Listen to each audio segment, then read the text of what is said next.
আন্দোলনের মুখে পদত্যাগ করে ভারতে পালিয়ে যান ক্ষমতাচ্যুত প্রধানমন্ত্রী শেখ হাসিনা। এখন সেখানে আছেন তিনি। বাংলাদেশ সরকার একাধিকবার তাকে ফেরত চাইলেও ইতিবাচক কোনো সাড়া মেলেনি দেশটির সরকারের পক্ষ থেকে। তবে সরকার না চাইলেও সাধারণ মানুষের মধ্যে শেখ হাসিনাকে নিয়ে মিশ্র প্রতিক্রিয়া রয়েছে।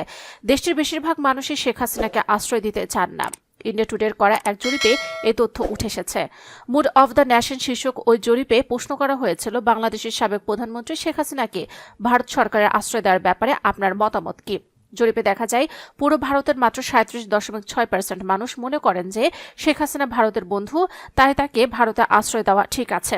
উত্তর পূর্বাঞ্চলের মানুষের মধ্যে এই হার আরও কম, মাত্র 23%।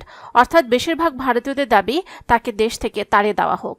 জরিপে দেখা যায় উত্তর পূর্বাঞ্চলের 55% মানুষ মনে করেন তাকে বাংলাদেশে ফেরত পাঠানো উচিত এবং বাংলাদেশের বর্তমান সরকারের সঙ্গে সম্পর্ক উন্নয়ন করা উচিত।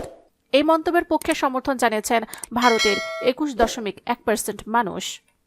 আর দেশটির 29.1% মানুষ মনে করেন শেখ হাসিনাকে বাংলাদেশে না পাঠিয়ে অন্য দেশে পাঠিয়ে দেওয়া উচিত। এই বক্তব্যকে